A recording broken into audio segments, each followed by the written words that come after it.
Na aula de hoje, vamos estudar a introdução da cinemática, começando pelo movimento uniforme. O nome diz que ele é um movimento que vai ocorrer em que alguma das grandezas relacionadas vai ser uniforme. Neste caso, no movimento uniforme, aquilo que vai ser uniforme vai ser a velocidade do corpo. Então, vamos dizer que um corpo ele vai percorrer um determinado espaço e aí, nesse determinado espaço que ele for percorrer, a velocidade que ele tiver do início até o fim desse percurso for a mesma, a gente fala que o movimento ele é uniforme, porque a velocidade ela se tornou constante, a velocidade não se alterou. A gente chama essa grandeza de velocidade média e a gente vai ver que ela é uma grandeza vetorial. Depois a gente vai falar o que é uma grandeza vetorial e também o que é uma grandeza escalar. Mas, voltando à velocidade, a gente vai ver que a velocidade média ela tem uma fórmula para ser calculada. O que é a velocidade média? A velocidade média é o percurso que eu percorri dividido pelo tempo que eu demorei. Então, a fórmula que a gente tem é que velocidade é a variação de espaço, ou seja, o tanto que eu andei, dividido pelo tempo que eu demorei. Essa velocidade, a gente vai relacionar ela como sendo em metros por segundo ou em quilômetro por hora. Por exemplo, se a minha velocidade estiver em metros por segundo, eu digo que a minha distância obrigatoriamente tem que estar em metro e o meu tempo tem que estar em segundo. Da mesma forma que eu for usar a minha velocidade de quilômetro por hora, a minha distância tem que estar em quilômetro ou o meu tempo tem que estar em hora. Neste caso, você vai olhar as grandezas que você tem e vai ver qual fica melhor. Por exemplo, se eu tiver distância em metro, tempo em hora e velocidade em metros por segundo, o meu tempo terá que ser em segundo. Então, eu tenho que relacionar metros por segundo, metros por segundo. Então, a minha distância tem que estar em metros e o meu tempo tem que estar em segundos. Se a minha velocidade estiver em quilômetros por hora, a minha distância tem que estar em quilômetro e o meu tempo tem que estar em hora. Então, vamos analisar essa grandeza. Vamos supor que eu falo que a minha velocidade seja de 3 metros por segundo. O que isso está querendo dizer? Olha, eu estou querendo dizer que a cada 1 segundo eu ando 3 metros. Então, se eu estou falando que a minha velocidade é de 3 metros por segundo, está querendo dizer que a cada 1 segundo eu ando 3 metros.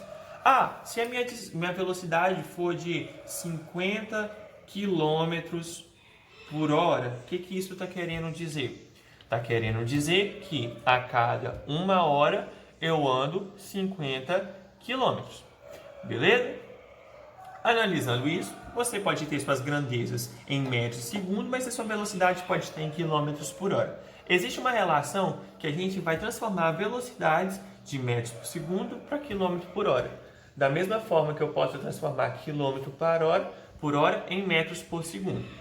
Como que eu transformo metros por segundo em quilômetros por hora? Para transformar metros por segundo para quilômetro por hora, eu vou dividir por 3,6. E se eu quiser transformar quilômetro por hora em metros por segundo? Aí eu vou fazer o contrário. Eu vou multiplicar por 3,6. Então, falando de novo, metros por segundo em quilômetros por hora, eu divido por 3,6. Quilômetro por hora em metros por segundo, eu vou multiplicar por 3,6. Esse movimento que a gente vai ver, ele vai ter algumas características, alguns nomes específicos, que a gente vai analisar aqui agora.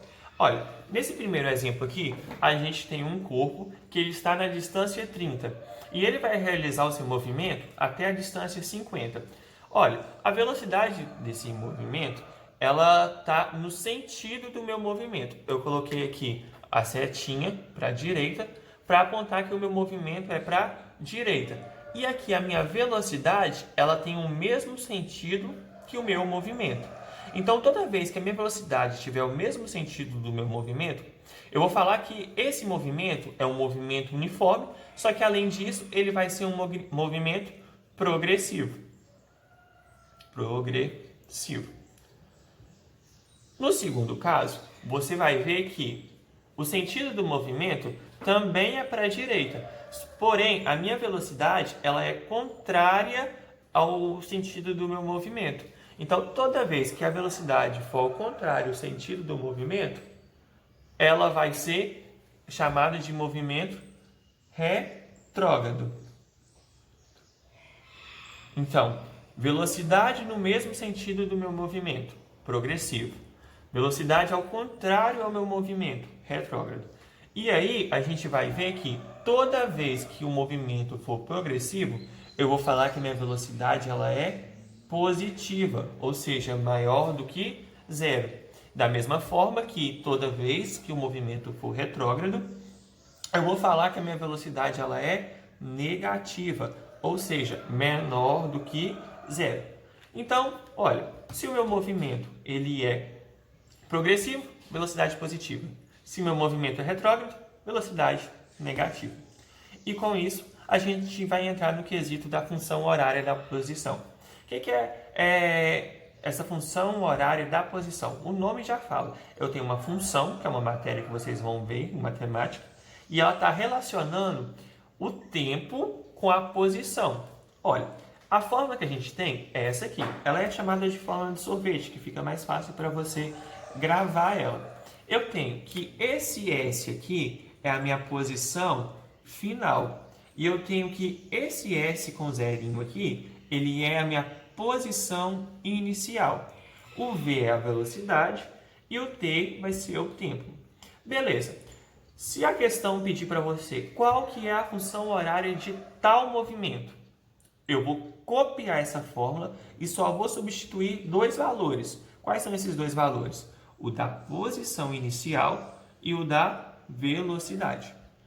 A posição final e o tempo eu ainda não vou preencher. Só vou preencher se o exercício pedir. Qual que é a minha posição final quando eu tiver tal tempo?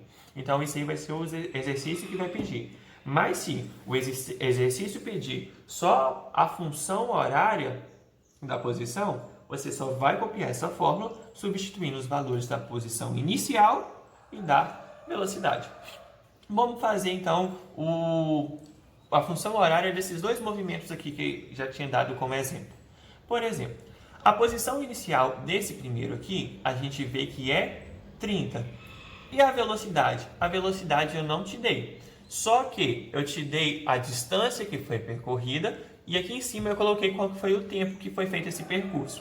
Então, olha, de 30 para 50 variou quantos? Então, olha, eu falei que a velocidade a gente calcula pelo tanto que eu andei dividido pelo tempo que demorou. Quanto que eu andei? De 30 para 50, eu andei um total de 20. Então, a minha velocidade vai ser 20 dividido... Qual que é o tempo que eu demorei? 5. Então, 20 dividido por 5, você vai ver que a velocidade vai dar 4. Mais 4 o quê? Olha, minha distância está em metros e meu tempo está em segundo. Eu vou usar metros por segundo. Então, minha velocidade é de 4 metros por segundo. Aí, na segunda, olha, aqui a gente está falando que é o tanto que andou pelo tempo que demorou. Olha, se a velocidade ela é contrária ao movimento, eu tenho que pegar final menos inicial. Quem que é o final? Olha, o final é o 30 e o inicial é o 50. Então, olha, eu vou pegar aqui a velocidade, é o tanto que eu andei, então vai ser 50 menos 30 dividido por 5, que também vai dar 4 metros por segundo. Então, vamos supor que a gente vai fazer, então, qual que é a função horária da posição desses dois movimentos. No primeiro caso, o primeiro movimento, a gente vai ver que a função da posição horária dela vai ser o quê? É só copiar a fórmula substituindo dois valores, o da posição inicial e o da velocidade. Qual que é a posição inicial do primeiro percurso? É 30. Então, olha, eu tenho que a posição final ela é igual à posição inicial, que é 30, a velocidade, que é 4, vezes o tempo. Beleza. Aí na segunda, como que vai ser? Olha, a posição inicial vai ser 50. É como se o corpo estivesse aqui e ele fosse, depois de 5 segundos, parar em 30 metros.